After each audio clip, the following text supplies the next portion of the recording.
petrodollar system did not die in a boardroom. It did not die in a policy document or a diplomatic summit or a Federal Reserve press conference. It is dying in a waterway 21 miles wide at its narrowest point, enforced by Iranian missiles, accelerated by Chinese yuan, and finished off by a military response that is solving the wrong problem with the wrong tools at the wrong moment in history. What is happening at the Strait of Hormuz right now is not a regional conflict that will resolve itself through naval pressure and targeted airstrikes. It is the live demolition of the financial architecture that has underwritten American global power for exactly 50 years.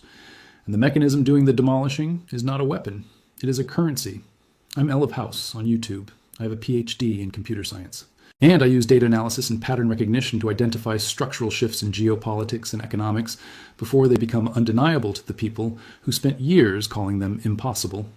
What I am going to walk you through today is the precise mechanical sequence by which Iran has turned the world's most critical oil choke point into a yuan enforcement zone, why Trump's military response is accelerating the very collapse it was designed to prevent, and what the end state of this process looks like when you follow the numbers rather than the headlines.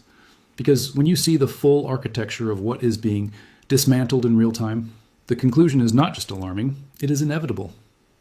Let me start with the architecture you need to understand before any of the current events make sense at the level they actually operate. On. In 1974, Henry Kissinger flew to Riyadh and made a deal with Saudi King Faisal that changed the structure of the entire global economy without most people ever knowing it happened or understanding what it meant for the next 5 decades. The agreement was straightforward in its mechanics and extraordinary in its long-term consequences for every country on Earth. Saudi Arabia would denominate all of its oil sales exclusively in US dollars going forward with no exceptions.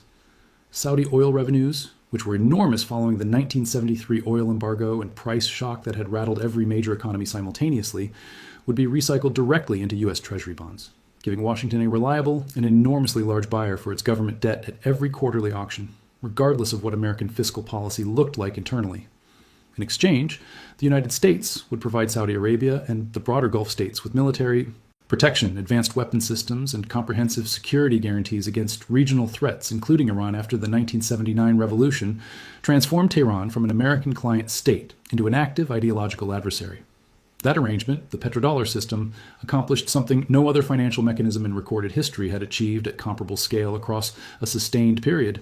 It created structural global demand for US dollars that was completely and permanently independent of American economic performance at any given moment in the business cycle. Countries needed dollars, not because the American economy was the most productive or most competently managed at every point in time, but because the entire global oil trade was denominated in dollars, and oil was not optional for any functioning modern economy on Earth. You needed dollars to buy. Because of your support, we are here today. It is because of your support that we keep creating this content.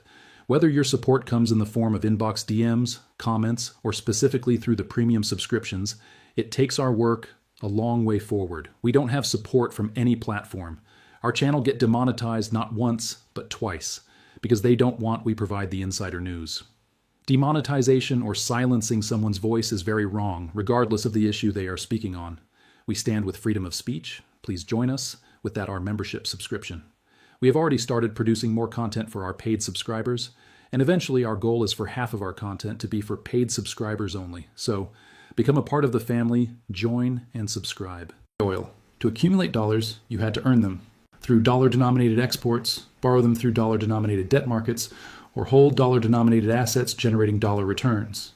That self-reinforcing cycle is what economists mean when they use the phrase dollar reserve currency status and American exorbitant privilege in the same breath.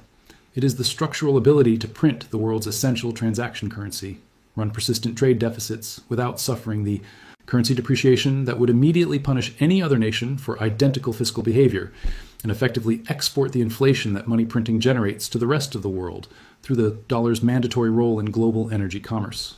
For 50 consecutive years, that privilege financed American military supremacy, American deficit spending, American technology dominance, and the American standard of living at a level that the underlying productive economy alone could not have sustained without the petrodollar subsidy built invisibly into every international transaction denominated in dollars globally. For 50 years, that system held because the physical infrastructure of global oil trade reinforced it automatically and continuously without requiring active management at every pressure point.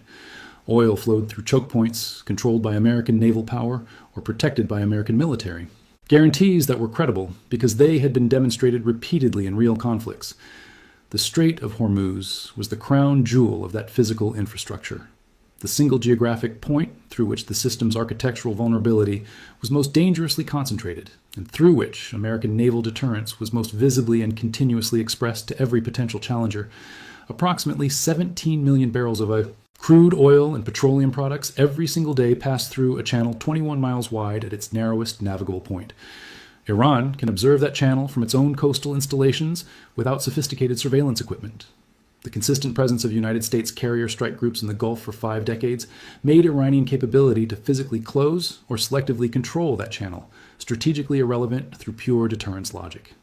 American carriers and their full air wings in the Gulf meant Iranian missiles stayed on their launchers because the cost of using them against American assets was existential for the Iranian government. Gulf oil kept flowing in dollars. Dollar-denominated oil revenues from every Gulf state kept recycling reliably into treasury bonds at every auction. American borrowing costs stayed artificially suppressed well below what market conditions without petrodollar structural demand would have produced. The system perpetuated itself through the self-reinforcing logic of its own incentive structure without requiring costly active management at every point simultaneously. What has changed fundamentally and permanently is not Iranian military capability, which has been building steadily and purposefully for 4 full decades with direct Chinese and Russian technical assistance specifically designed for this type of asymmetric maritime denial scenario. What changed is that Iran now has a fully functioning alternative payment infrastructure to offer as a concrete positive incentive for compliant behavior, combined with an active missile battery network and deployed minefield to apply as direct enforcement against non-compliant dollar-denominated cargo attempting the same transit. Those 2 elements together, the genuine carrot of safe and properly insured WAN-based passage and the operational stick of active military targeting for dollar-denominated cargoes using the same waterway, create a mechanism for a forced currency transition at scale that bypasses every diplomatic instrument and every Treasury Department financial tool the United States currently has available in its response toolkit. Iran does not need to defeat the United States Navy in a direct fleet engagement to achieve its strategic objective at Hormuz. Iran only needs to maintain the condition where dollar-denominated oil cargoes are economically irrational and commercially uninsurable compared to yuan-denominated alternatives moving through the identical waterway without incident or premium. Based on the full operational data emerging from the Strait over the past several weeks, Iran is already achieving that precise objective with a level of strategic discipline that should deeply concern every analyst who understands what the petrodollar's structural role actually means for American power projection and deficit financing capacity going forward. Here is what is actually happening operationally at the Strait, because the precise mechanics are what most media coverage either fundamentally misunderstands or deliberately simplifies into near uselessness for people trying to make real decisions. Since the conflict reached its current operational intensity, Iran has established a de facto 2-tier transit system at the Strait of Hormuz that functions as a currency enforcement mechanism operating under the cover of a military conflict. Chinese state tankers operating under COSCO logistics management and Chinese state insurance arrangements that run entirely outside Western insurance market infrastructure are moving through the Strait without any harassment, inspection, or delay.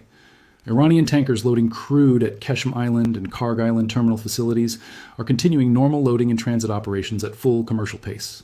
Every single barrel of that oil is being paid for in Chinese yuan through clearing mechanisms that operate completely outside the SWIFT dollar-denominated international banking infrastructure that Washington can monitor, freeze, or sanction at any point. Not one U.S. dollar is changing hands in any of those transactions at any stage of the payment chain, from cargo loading through final settlement. Meanwhile, tankers carrying dollar-denominated cargo under standard Western insurance coverage, with contracts settled in dollars through normal international banking channels, are encountering a categorically and dangerously different operational reality that makes those voyages commercially irrational for any operator with alternatives. Lloyd's of London and the broader Maritime War Risk Insurance Syndicate have withdrawn standard coverage for the Persian Gulf region entirely, citing active military conflict conditions that exceed normal war risk underwriting parameters by a margin that makes standard policy issuance actuarially impossible under current loss probability models. War risk premiums for vessels attempting dollar-denominated cargo transit have climbed to between 0.8 and 1.2% of hull value per single voyage.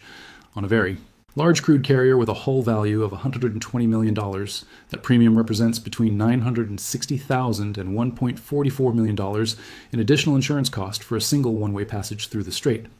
Add crew hazard pay that qualified maritime officers are demanding at 3 times standard rates before accepting Gulf assignments at current threat levels, elevated fuel costs from longer alternative routing, and the mounting administrative burden of finding operators willing to accept high-profile mortality risk as a routine operational variable. And the total economic case for dollar-denominated cargo transit has collapsed completely for standard commercial shipping operators working on normal industry margins in a competitive freight market. The UK Maritime Trade Organization has confirmed at least 16 vessels struck since the conflict escalated to its current sustained intensity, with 18 seafarers killed in those incidents across various nationality flags. Maersk, CMA CGM, Hapag-Lloyd, and every major Western commercial shipping operator has suspended Persian Gulf operations entirely until further notice with no committed resumption timeline. The operational result is precisely the two-tier market structure that Iran designed and deliberately constructed over years of strategic preparation.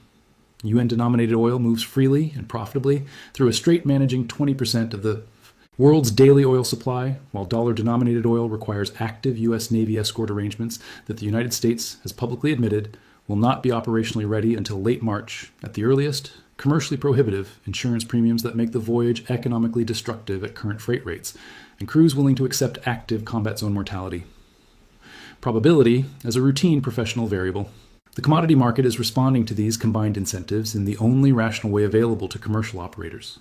That market response is accelerating yuan adoption at a pace that 10 years of patient Chinese financial diplomacy, working through belt and road infrastructure investments, could not have achieved across the same time frame.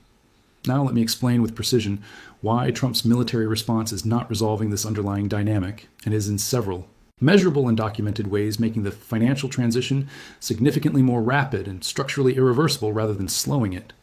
The United States has deployed the USS Carl Vinson Carrier Strike Group, the USS Bataan Amphibious Ready Group, the USS AAA carrying 2,500 Marines from the 31st Marine Expeditionary Unit, and additional destroyer escorts pulled from Pacific Command rotation schedules that were already managing South China Sea presence requirements under significant resource constraints simultaneously.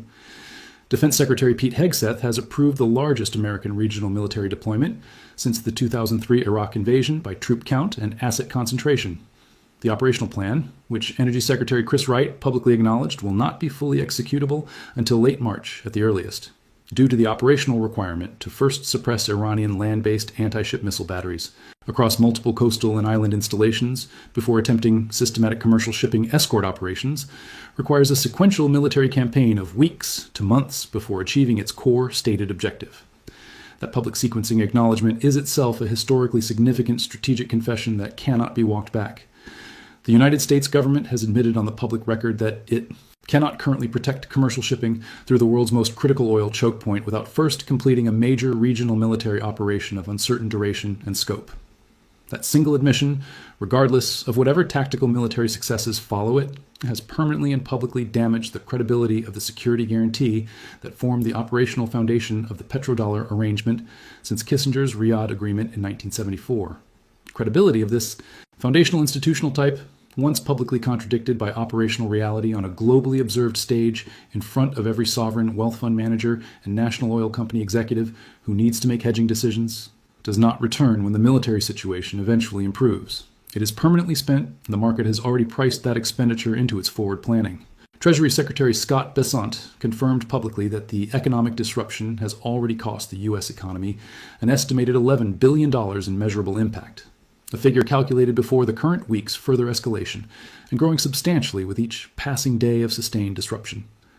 The International Energy Agency has authorized the largest emergency strategic petroleum reserve release in the organization's entire operational history, 400 million barrels drawn from member state reserves across North America, Europe, and the Asia-Pacific simultaneously, specifically designed to buffer global oil markets against the price shock of sustained Hormuz flow disruption.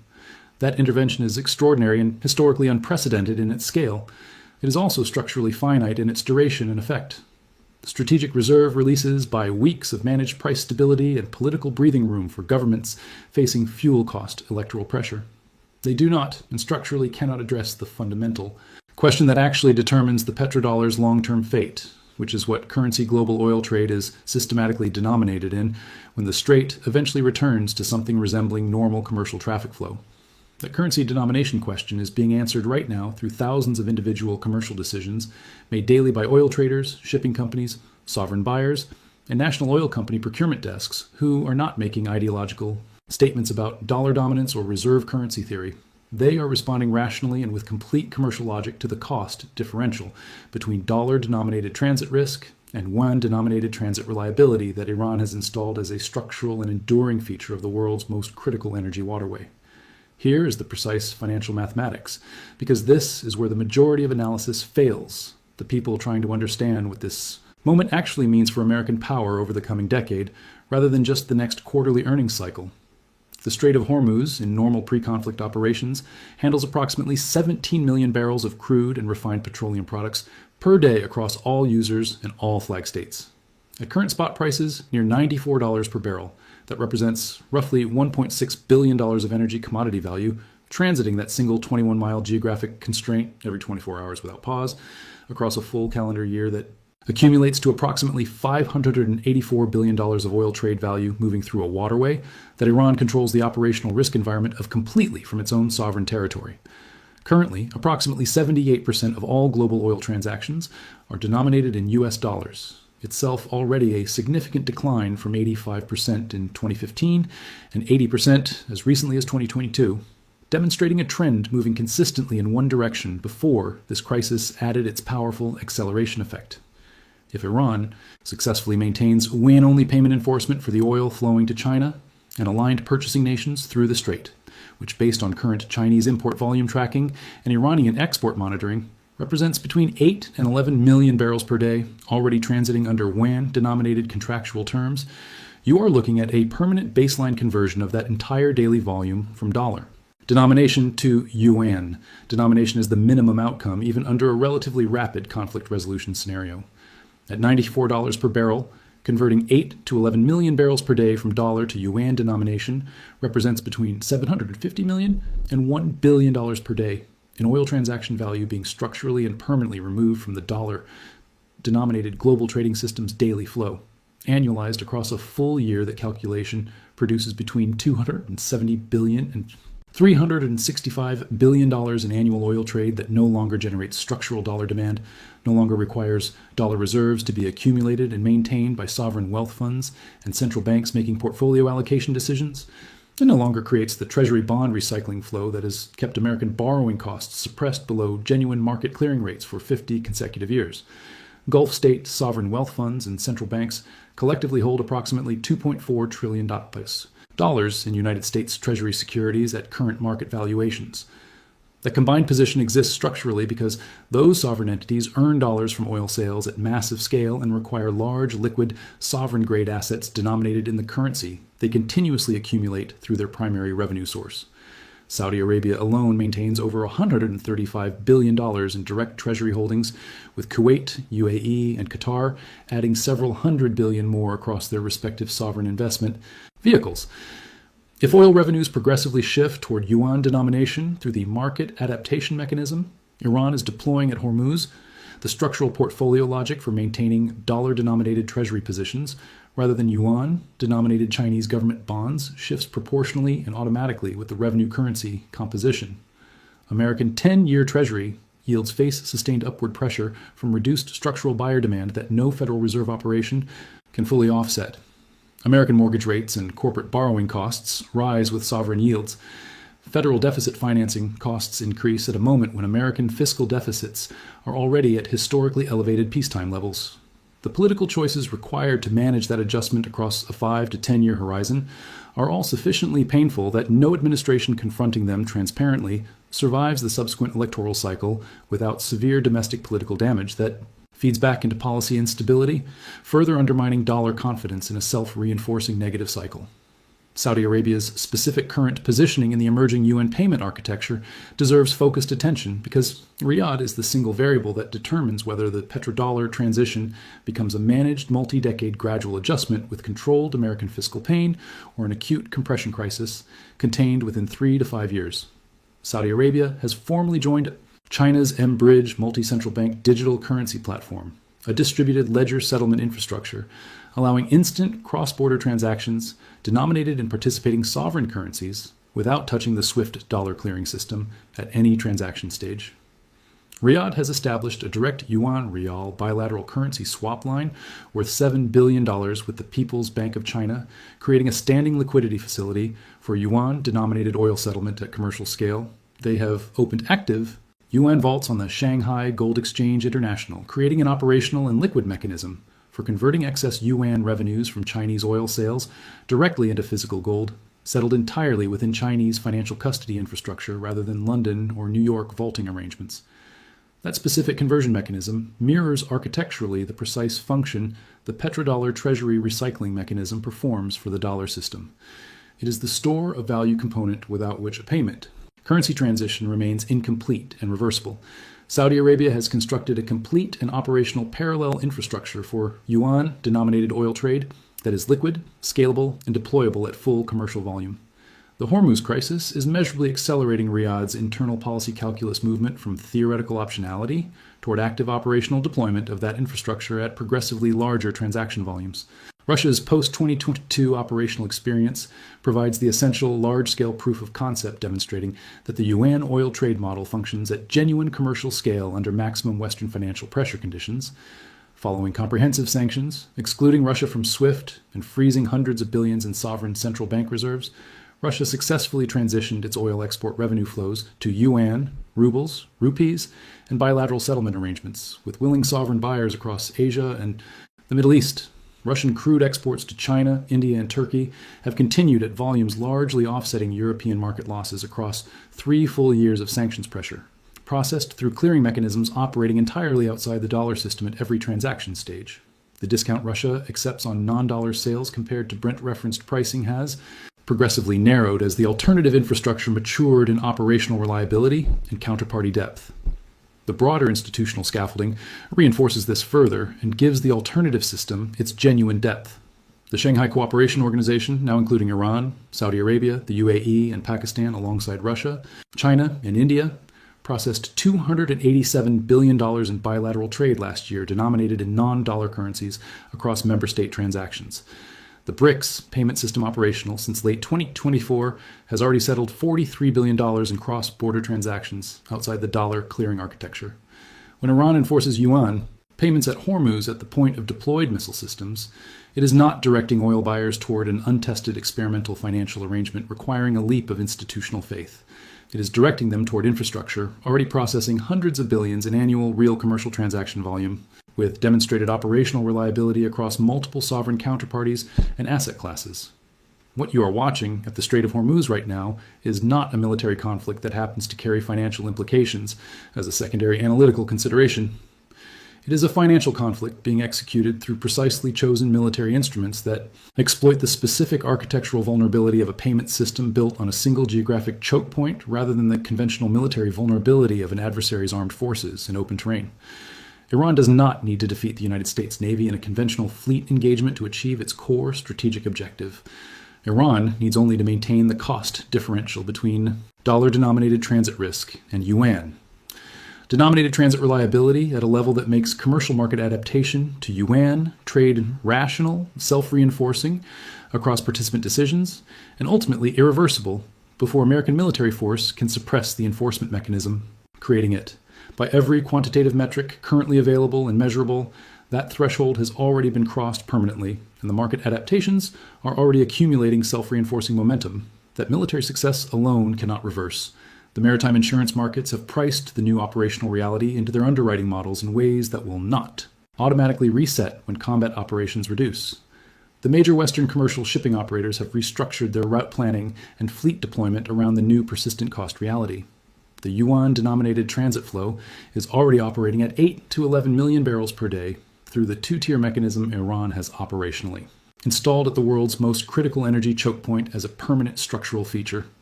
The petrodollar is not dying because Iran is conventionally militarily superior to the United States in any standard force-on-force comparison. It is dying because Iran has identified with surgical strategic precision the single most leveraged architectural vulnerability point in a 50-year financial system, and is applying exactly sufficient pressure at exactly that specific point to force irreversible commercial market adaptation faster than any military response timeline can realistically reverse it. Trump's war at Hormuz is not stopping the collapse of the dollar system that underwrote 50 years of American global primacy. It is the most powerful accelerant currently being applied to that collapse by demonstrating publicly and permanently that the military guarantee, which was always the petrodollar's actual enforcement mechanism, can no longer be credibly extended to the physical infrastructure on which the entire system was architecturally constructed. The financial architecture is not being defeated on a battlefield in any conventional sense. It is being outmaneuvered at the precise intersection point where military deterrence ends and commercial market adaptation begins. For the latest on how this connects to the $2 trillion exit from American financial markets that preceded this conflict and systematically prepared the ground for exactly this moment of maximum leverage, check out the video on your screen right now. Subscribe, and I will see you in the next one.